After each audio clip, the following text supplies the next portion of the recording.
आपका भी यही है अभी तक। आपने भी कुछ डिजाइन नहीं करा है अभी।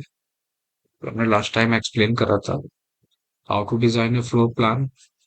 कंप्लीट प्रोसेस के साथ हमने एक्सप्लेन करा था। Four walls elevations with cut section reference plan हमने वहां पर मेंशन करा था।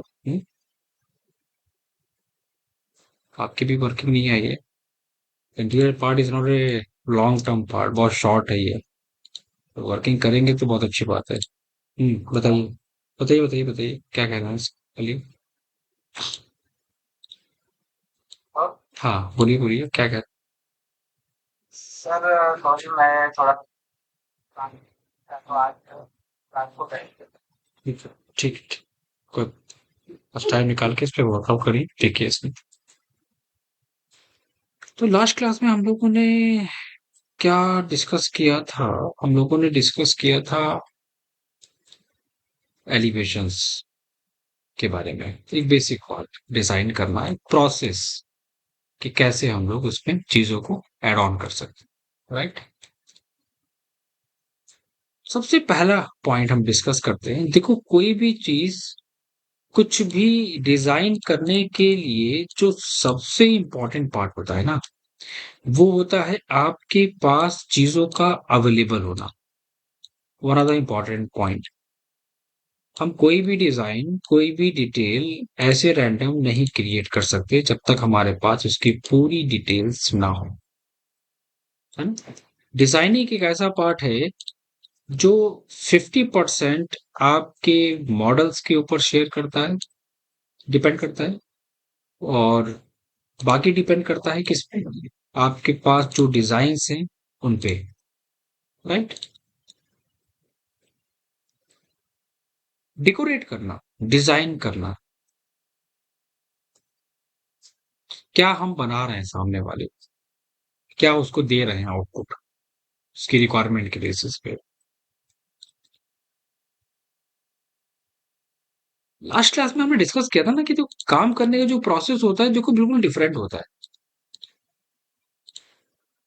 देखो मैं फिर ये बात कह रहा हूँ, इंटीरियर फील्ड एक ऐसी फील्ड है जहां पर आप क्या नोटिस करोगे कि वर्किंग का जो प्रोसेस है बिल्कुल डिफरेंट है। कोई किसी डिटेल्स को बहुत अच्छे से डेकोरेट करके, टैगिंग करके बनाता है। हाँ, उसका 3D इंपॉर्टेंट है। कोई डिटेल्स को बेडरूम बना रहा है तो बेडरूम्स को रिप्रेजेंट कर रहा है डिटेल्स के साथ, कलर के साथ, एक सेक्शन एलिवेशंस के साथ। कोई डिटेल को मेंशन कर रहा है ऑब्जेक्ट कलरिंग और डिटेलिंग के साथ। काम करने का प्रोसेस यहाँ रुका तो नहीं है ना, चीजें यहाँ चेंज तो नहीं हुई ना।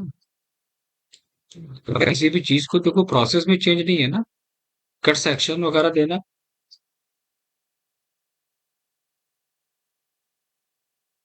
और उसमें कलर वगैरह फिल करना, दोनों में डिफरेंस होता है। डिटेलिंग का पार्ट बहुत इंपॉर्टेंट है, ये बात ध्यान रखना। अगर आप उसको डिटेलिंग नहीं करोगे ना तो बहुत प्रॉब्लम हो जाएगी, ठीक है। तो कभी भी इसमें कंफ्यूज मत होना। अब एग्जांपल लो, फर्स्ट डे हम लोगों ने एक पॉइंट डिस्कस किया था, बहुत इंपॉर्टेंट। क्या डिस्कस किया था हम लोगों ने? हम लोगों ने डिस्कस किया था कि देखो कुछ भी बना रहे हो तो उसके लिए कैड ब्लॉक्स होना बहुत इंपॉर्टेंट है। भाई कितना बनाओगे, क्या क्या बनाओगे? हम्म? अब ये तो नहीं हो सकता ना कि बैठ के सिर्फ वहां बैठ के डिजाइन ही कर रहे हो। मैंने बोला था ना कि आपके पास हर एक फर्नीचर्स के स्टैंडर्ड्स होने चाहिए। नहीं है तो उनको बना के रखिए आप।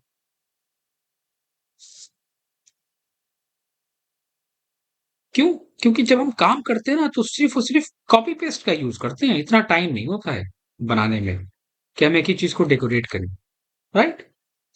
अब एग्जाम्पल ले लो, आप कुछ भी बना रहे हो। एक छोटा सा एग्जाम्पल हम यहाँ पर लेके चलते हैं। हम कोई भी डिटेल क्रिएट कर रहे हैं, मान लो एग्जाम्पल। तो आपका वो डिजाइन कैसा है ना। क्या उसका कुछ रेफरेंस है या नहीं है? क्या आप कुछ रेफरेंस पे काम कर रहे हो या नहीं कर रहे हो? उसके बेसिस पे काम कर रहे हो, राइट? तो उसके लिए इंपॉर्टेंट क्या है ना, रेफरेंस। और रेफरेंस का मतलब मैं एक बात कहूँ ना ओवरऑल वर्ड में, कि देखो रेफरेंस एक अलग चीज है।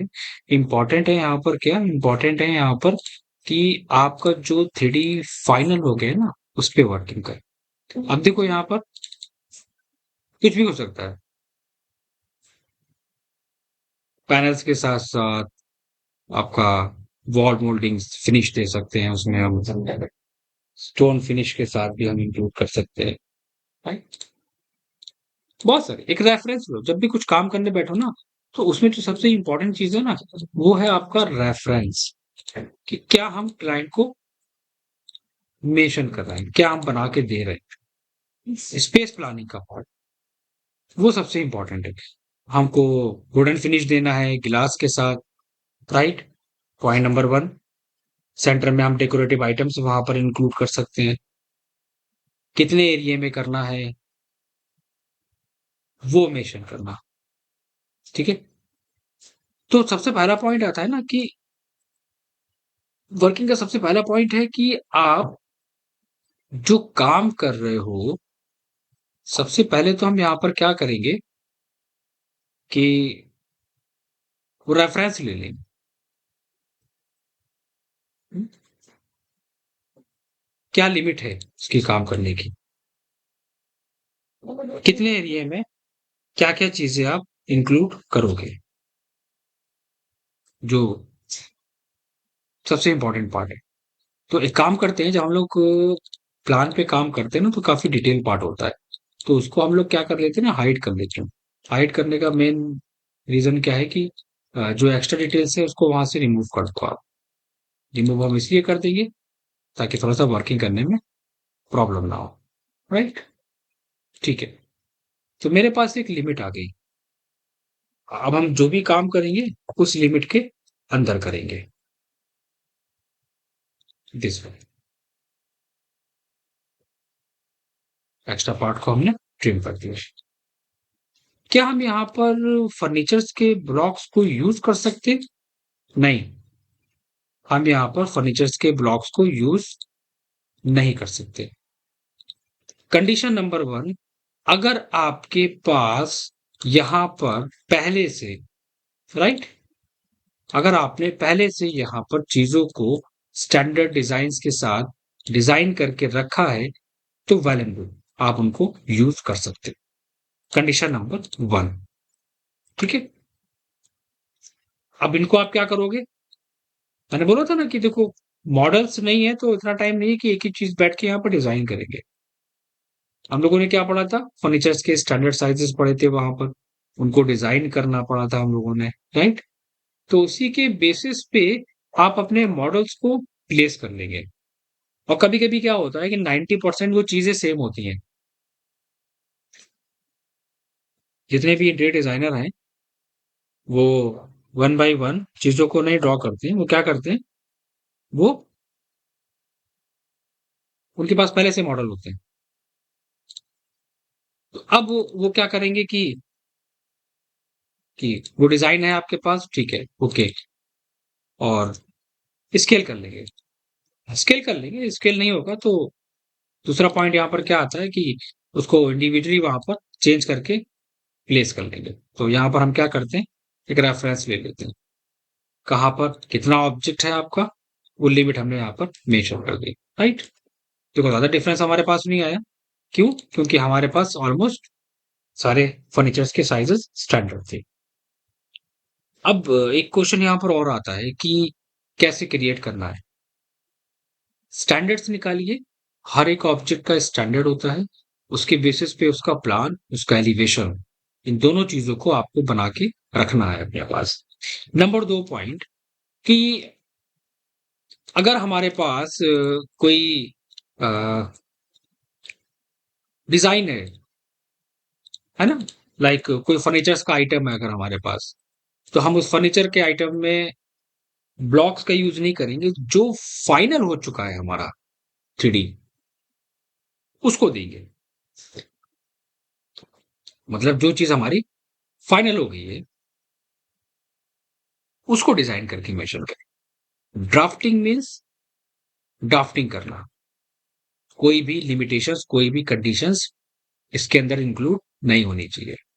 ये बात हमेशा ध्यान रखना बहुत अच्छे से, ठीक है। Okay, Excel enter, V enter. तो हमारे पास क्या था वर्किंग में। अब हमने क्या करा कि ये ठीक है, हमारे पास लिमिट आ गई, और डाउन ले लेते हैं इसको हम लोग, एक्स्ट्रा पार्ट को हम लोग यहाँ से डिलीट कर देते हैं, ठीक है। Then trim. तो ये एरिया हम लोगों का क्या निकल के आ गया था, साइड व्यू हम लोगों ने यहाँ पर रिप्रेजेंट करा था वार्डरोब का पार्ट, एक्स्ट्रा पार्ट डिलीट, ठीक है। कौन सा, प्लानिंग के बेसिस पे जो हम लोग प्लान को क्रिएट कर रहे हैं। चलो अब वो कलर इफेक्ट थे या हैचिंग मेंशन करें, डिटेलिंग्स की बात कर रहे हैं तो यहाँ पर हम कलर्स को थोड़ा सा अवॉइड करेंगे। एक बात ध्यान रखना, कलर्स को अवॉइड करके हम वहां पर यूज करेंगे पैटर्न का, मतलब हैचिंग का यूज करेंगे। और हैचिंग का मतलब क्या होता है डिजाइनिंग में, like this part is a solid area, colour effect आप वो यूज कर सकते हो, कोई इशू नहीं, दिस वन। और उसका जो टैग है वो टैग आप वहां पर मेंशन कर सकते हो। कलर कॉम्बिनेशंस का बहुत ध्यान